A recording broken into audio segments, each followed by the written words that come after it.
Hello, guys, and welcome back to the Premier League Prediction Podcast. I'm Amir, this is Hussein, and we're going to be predicting week 11 of the Premier League action. And we're going to be doing some fantasy tips along the way. We're going to be predicting all the matches, and we'll be adding fantasy tips for each match along the way. And at the end, we're going to do a Hmm. recap of week 10 and the final scoreboard for our Premier League prediction game. So don't forget to like, share, and subscribe. And if you think you can do better than our predictions, let us know in the comments. So, Sam, let's get started with week 11. The first match is Aston Villa and Newcastle. It's most likely postponed.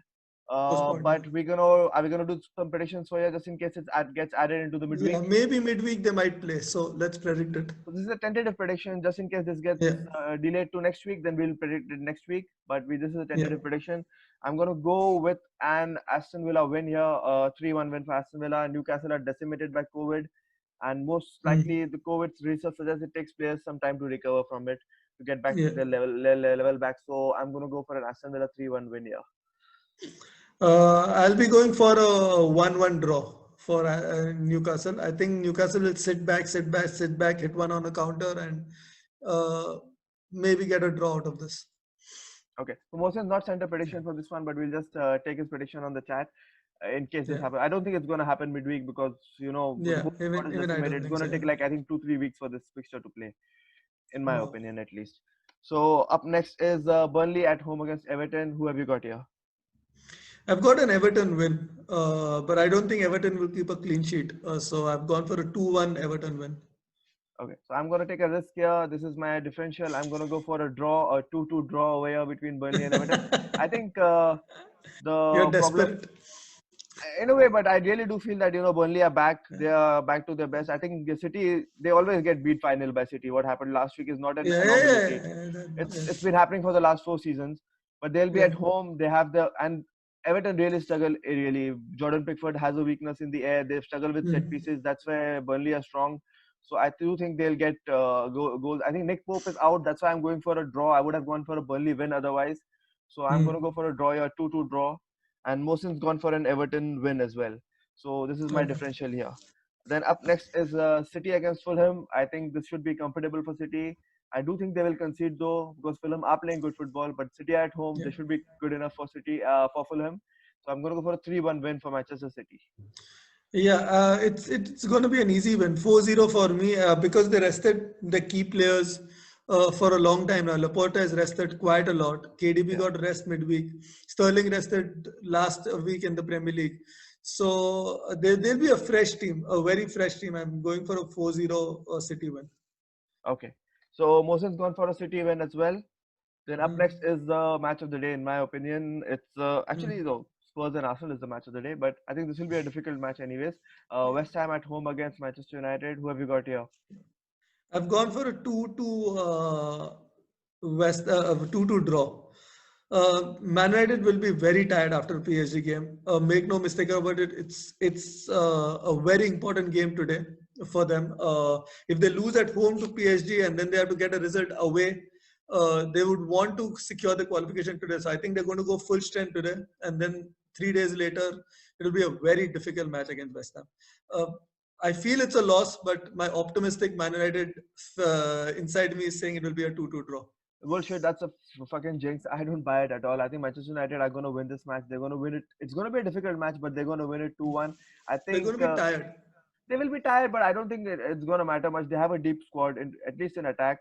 And what really is the difference maker is the impact that Cavani has made. We've seen it Hmm. has worked with Manchester United over the last few seasons. They're having a target man. Robin van Yep. Persie, they were really good. When they added Zlatan Ibrahimovic, they became good again. And now At Van least Persie, initially, before teams coped. yeah, but again, I think Ibrahimovic got injured. He did his ACL, Yeah. and that made a difference. Even Yeah. Lukaku in his first season was really good for Manchester United. Even though he's not fully fledged a target man, he's big, but he's not Hmm. as good in the air as Cavani is, Yeah. and that makes a huge difference for Manchester United's play. And Bruno Fernandes has become an absolute consistent player right now. That's making a key difference. He was good, we knew it, but he's consistently Hmm. bringing it week in, week out. Even midweek, he's Yeah. performing. So it's going to make a huge difference to Manchester United, and the defense is holding up well. And I think West Ham are really good in the air, but that's what Cavani brings. That ability to unlock those defenses which are good in the air. He's spectacular in the air. Not He's only just brilliant now, running between two defenders. That's movement, just movement. I think brilliant. How he dissects the centre backs. he's made for this Manchester United team, which didn't have an option like him. Because if you see Rashford and Martial, they're both quite similar. They're really good, Yeah. pacey, get behind the defense, and they try to cut in from the left and finish. But none of them are as good in the air or provide that kind of a target in the box like Ibrahimovic presents. Sorry, what Cavani presents. So I think Manchester United should be good value for the money here, for the win here. And I think Mohsin's gone for a Manchester United win as well here. I really like Manchester, and they are 100% away from home so far. The only team to have Yeah. 100% record away from home so far this season. So up next is Chelsea at home against Leeds. Lampard against Bielsa. Who have you got here? I've gone for a 2-0 Chelsea win. I don't think Leeds will do anything this game. Lampard has sorted his defense out. His attack is too smooth right now. There'll be too big a battle for Leeds at this point of time. I think they'll go for a 2-0 win for Chelsea. It's the inner romantic in me really wants Leeds to get something here. At least give them a match, a tough match. But I really don't see it happening because Yeah. Chelsea are in such good form, and specifically how good they are in defense and their ability to pick teams on the counter. Yeah. It's really going to hurt Leeds because Leeds are not going to sit back. They are going to attack, and Exactly. Chelsea going Exactly. on the counter, especially with Werner and Ziyech on the wings. I think they're going to be a handful for Leeds. I think a comfortable Leeds Chelsea win. I Yeah. think 2-0 as well. I'm going to go for a 2-0 win as well. Mohsin's gone for a Chelsea win as well. Yeah. Then up next is West Brom against Crystal Palace. I think this is the most difficult match to predict this week. So I'm going to Crystal go for Palace are fuckers. I'm gonna go for a draw here. I just don't have a handle on this match. I'm gonna go for a draw, 0-0, 1-1, 2-2, whatever it could be. Uh, I don't like either team, even though West Brom are punching above their weight. What we thought they were gonna be, that win against Yeah. Sheffield, they've got 7 points already this season. So West Brom are doing better than expected, but still, I'm gonna go for a draw here. Yep. I've also gone for a West Brom Crystal Palace draw. I just don't know what you'll get from Crystal Palace. This is my biggest problem. I know West Brom will attack. They'll get a goal or two, but which Crystal Palace shows up, I have no idea. So yeah, it'd be safer pick. 1-1 draw for me too. Mohsin's gone for a Crystal Palace win for this one. He feels more optimistic, but I think you can pick anything here and not be wrong in terms of your predictions. But we'll see how the result plays out. Up next is Sheffield United at home against Leicester. Who have you got here? I've got Leicester, but Leicester is fucking me up really badly. When took a draw for them against Wolves, they got so I've got it's a 2-0 win. Sheffield is not that good, but they got thrashed by Fulham right now. Leicester City, so we don't know what we'll get from them also either. But I've gone for a 2-0 Leicester City win. Yeah, even though I'm not convinced by Leicester, considering last week, otherwise they've been really good all season. But last week was a blip on the radar.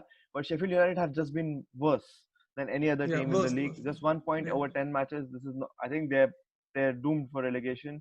So I'm gonna go for a Leicester win here. I also have a clean sheet, so I'm gonna put a 2-0 or 3-0 Leicester win here. Up next is Mohsin's gone for a Leicester win as well, by the way. Up next is Spurs against Arsenal.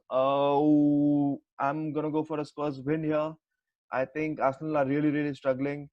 They're playing nothing football. They're creating nothing. They're not even defending properly. Rubbish. I don't like watching them play right now. They have nothing going for them. I saw one stat recently. They have not produced a single through ball through the middle of the pitch. They're just playing wide, or in the center of the pitch. In the attacking third, they have not made one ball straight to the attacking to the full back, forward or something. It's very bad football. It's boring as fuck. They get result here and there, but Mourinho will be too strong for them. I agree. Especially Decimate them. that Spurs midfield. That Spurs midfield is really strong. Yeah, And Arsenal have like nothing sandwich in their midfield.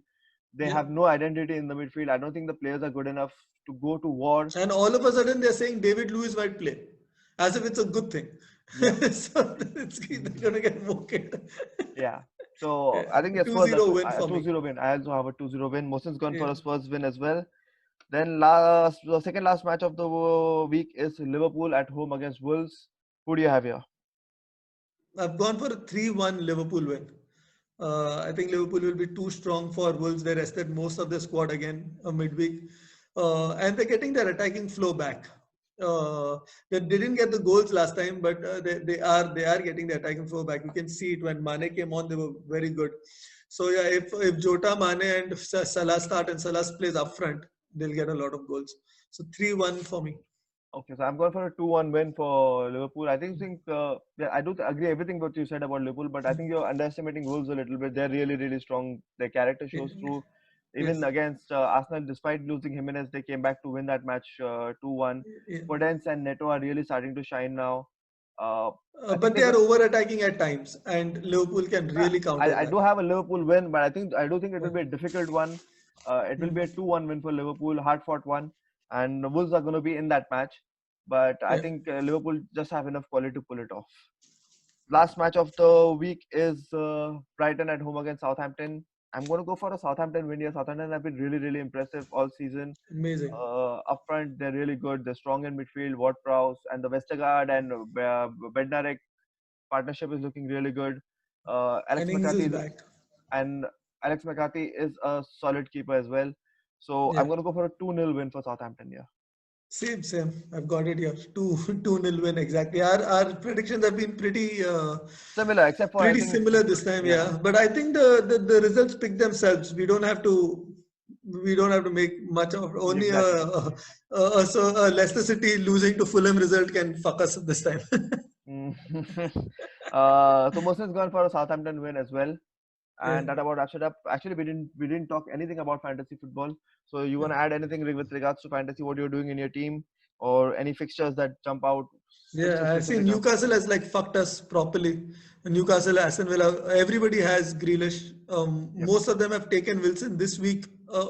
I taken last week, but everybody has started jumped on the Wilson bandwagon. Mostly everybody has a cheap Aston Villa defender, also a Konsa or something, or a Mings or something like that. It's become a big issue. I don't know what to do. If, as you say, that Newcastle is missing 2-3 weeks, then slowly remove one Newcastle player and then go to Aston Villa. Keep Aston Villa for the time being. That's the only logical thing to do. But got killed over here.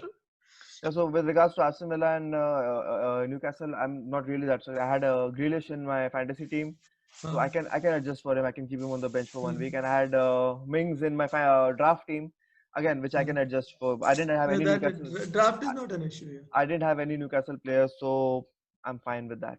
With regards to Burnley Everton, I think we have to go with.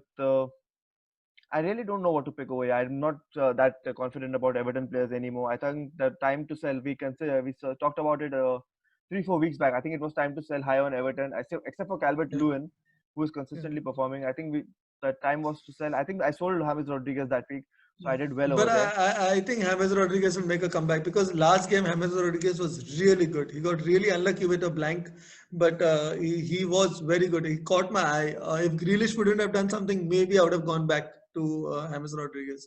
Okay, so City Fulham. Do you have anything over here? I think KDB. Mahrez comes into the limelight over here. Again, there's the thing with Mahrez and Sterling and Bernardo Silva. We don't know who's Who going to to start, take? man. Yeah, Yeah, who who's to going to take? Ferran Torres? Which out of those four are going to? Which two out of those four are going to start? I'm really not sure. So I'm going to stick Yeah, to being away from City. yeah. Maybe grab the goalkeeper or Ruben Diaz if you want. But attacking wise, if you are stuck with KDB, I think you should now hold on. I think this is a good run of fixtures for KDB. Don't Yeah. remove KDB now. I wouldn't So go I looking to removed add Salah KDB. and I took KDB this week.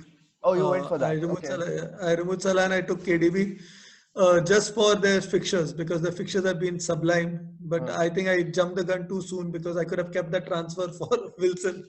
exactly. uh, it's gone. Yeah. So West Ham, Man United, nothing changes. Whatever we talked about Man United last week, I think it remains the same. Same for West Ham. Again for Chelsea, also I don't think anything changes for us. Werner, Ziyech, I Nothing. think Yeah. those two are the guys who are on my radar. Werner and Ziyech with regards to Yeah. Chelsea. And Chilwell. Yeah. If Chilwell is any defender, amazing. I think any Chelsea defender you have is good, except for Azpilicueta. If you spend like 40 million on Azpilicueta on your draft team, uh, Figueroa killed me. okay, then West Brom, Crystal Palace, stay away from those teams. Sheffield, Leicester defense again. I think Leicester defense is a good play, even Yeah. though it was a big disappointment against Fulham. I do still feel Yeah. that Leicester defense is a good play. Spurs against Arsenal. I think you go back to Kane and Son. Son. I think But they're actually, it's time. It's time to bring in a Spurs defender also. Their defense is almost. I think the best in the league right now. So slowly, you have to get a defender in. It's expensive, so you just can't get him right away. You have to save some money and get him in. okay. So thing is, I think Liverpool Wolves is also pretty straightforward. You have to get rid of Jimenez if you have him, And and Jota is very you get in important in the Jetta. team right now. And Yeah. lastly is Southampton versus Brighton. Uh, what do you suggest here? Do you take Ings back or do you hold on for 1 week? No, you hold on for 1 week. I've seen the trend. After coming back from injury, they are not that lethal. And maybe he comes off the bench the first game. He might not start. So hold off 1 week. Okay. Okay. So let's recap last week's action, week 10 action. First up match was Crystal Palace against Newcastle. You went for a Newcastle win. Me and Mohsin both went for. I think I went for a draw and Mohsin went for a Crystal Palace win. That was a good win for you. Brighton against Liverpool. We both all had Liverpool winning. Liverpool won that comfortably. Manchester United versus Burnley. All of us had Manchester United winning. They won comfortably. Everton I mean, versus. Liverpool, Brighton, Liverpool drew, yeah. Oh, it was a draw, but I mean, Liverpool Yeah. did win. Uh-huh. Oh, we Win, lost. win, We didn't get so that prediction. we lost. Yeah. Everton versus Leeds. You had a draw. Mohsen and me had Everton winning. Leeds won that. It was a good match though. And Yeah. West Brom against Sheffield. You went for a West Brom win. We both went for Sheffield wins, and West Brom won. Southampton versus Manchester United. All of us had Manchester United winning. Manchester United won that comfortably. Chelsea versus One actually last minute. in the last minute, but if you go to see the football that was played, Southampton got Yeah. grabbed two early goals, and after that was complete domination from Manchester And, United. That early blip, it was an early blip where Southampton got those two goals. Wow, I think Manchester United could have had 4 or 5 in that match. It was yeah. really, really good. And Chelsea versus Tottenham went exactly as we planned. That feels really good, you know. We had predicted it to, perfectly. It was a nil-nil draw. Both teams didn't want to lose. They held on Yeah. for nil-nil draws. Arsenal versus Wolves. You and me had the draw, and Mohsen had an Arsenal win, but Wolves won that 2-1. Really, really good win for Wolves. Yeah. Leicester against Fulham. This was the upset of the day. We all had Leicester winning and comfortably, and Fulham won that 2-1. West Ham United versus Aston Villa. All of us had West Ham United winning, and they won it. It was not comfortable though. It was a difficult one. So the Yeah. scoreboard looks like this. Mohsen is on 230 points. You are on 225 points, right on his tail, and I am far behind on 200 points. So Mohsen's got the squeaky bum time now. And that about wraps it up for this Yeah. week. We're going to be back next week with week 12 and the recap for this week. Don't forget to like, share, and subscribe. Let us know in the comments if you have any predictions, if you think you can do better than us, and if you think we are wrong. I don't think we are wrong though. And don't forget to catch us next week. Goodbye and take Bye-bye. care. Take care.